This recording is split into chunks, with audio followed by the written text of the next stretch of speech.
G'day, I'm David Abrahams and welcome to Central Coast Newspaper's Weekly News 5 at 5, May 27, 2022, our post-election special.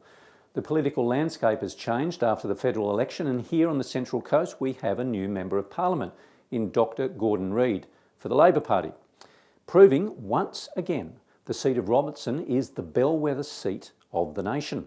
It was a community-led grassroots campaign, and I think that's contributed quite significantly to our success here in Robertson. And I will work tirelessly, I will work night and day representing the people of the Central Coast to make sure that they don't just have a voice here, but they've got a voice down in Parliament.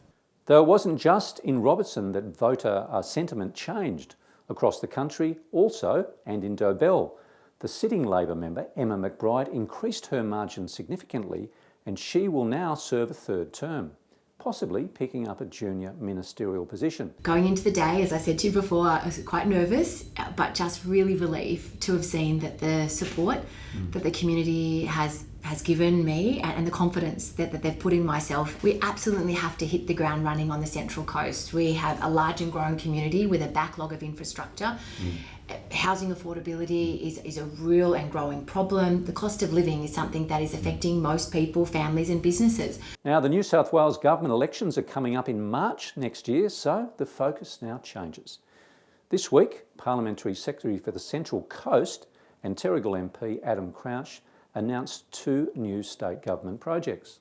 6 new fire trucks were commissioned this week for the Central Coast and Lake Macquarie area, and we went along to have a look. And this is a great way to support the busiest RFS units in New South Wales, to have this state-of-the-art equipment. And as we've seen here this morning, these literally are the bee's knees. They have every bit of safety equipment to help keep our volunteers safe when they're going out to do their valuable work. And to see this $1.7 million investment in state-of-the-art brand new vehicles for our region is outstanding. And the coast is set to be a hydrogen bus test site as part of Transport New South Wales' new research initiative into alternative fuels. Very exciting. I mean, this is part of the government's towards zero emissions for the state transport fleet. The Central Coast is open for business to look at new and innovative ways in which we can explore alternative ways of generating energy. And we've got some fantastic companies here on the Central Coast, as you already know, looking at hydrogen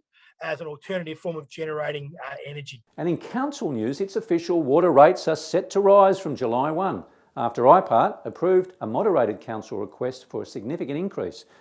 Council's administrator is pleased as it will balance the books for the Water Authority. Others, of course, are not so. We chatted with Rick. When you average what they've given us over the next 4 years, that turns out to be $37.5 million.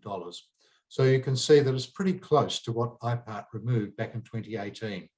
So the net result of all that is that we will be able to deliver a pretty good service. It will be an improved service, but we have to remember that we've not invested a lot of money over the last 3 years, which means there is some catch up. And it does mean, because of the phasing of the increase, which IPART have given to try and give some relief to some of the less well-off people, including pensioners, it does mean that some of the investment we had planned for next year may not occur till following years. And now in breaking news, the Cheif Financial Officer for Central Coast Council is moving on and up the coast. Natalie Cowley has landed the General Manager position for Coffs Harbour and will be retiring effective June 16. More of that later. Now in sport, 3 Mariners impressed the football world when the A-League All-Stars played Barcelona on Wednesday night at Olympic Park, aka Accor Stadium.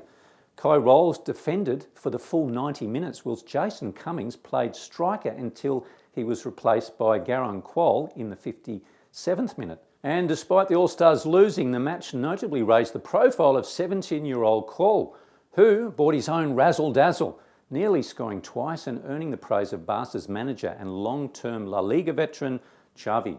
He did really well. He created many chances, almost scored. So 16 years, yes, my York told me. Maybe it's not, maybe it's a big liar, but 16, unbelievable. Now, of course, all of these stories and many, many more written by our local journalists can be found on our news website, coastcommunitynews.com.au, without a paywall, and in this week's print editions of Coast Community News and the Coast Community Chronicle. Remember, as always, to subscribe to our popular email newsletter that comes out every week. You can find that on our website and follow our socials on YouTube, Twitter, Facebook and Instagram for updates throughout the week. We wrap off this week with images from Comicon a few years ago. It's on again tomorrow at the entertainment grounds at Gosford Racetrack. Enjoy the weekend. The sun's coming. Yes, it's Comicon 2022. After a 2-year hiatus, the Central Coast's biggest celebration of everything and anything pop culture is back. Comicon, Saturday, May 28, entertainment grounds at Gosford. It's sure to be another crazy, colourful, creative festival for everybody and anybody who loves costumes and cosplay, comics, anime and manga, Disney, Star Wars and Lego, medieval battles and archery, video gaming and virtual reality, laser tag, steampunk, special effects makeup, craft workshops, food stalls, toys and merchandise. I could go on and on, but there's just too much, so grab the family and come and see it for yourself. Comicon, raising money for regional youth support, providing support for Central Coast youth. Book now at cccomicon.com.au.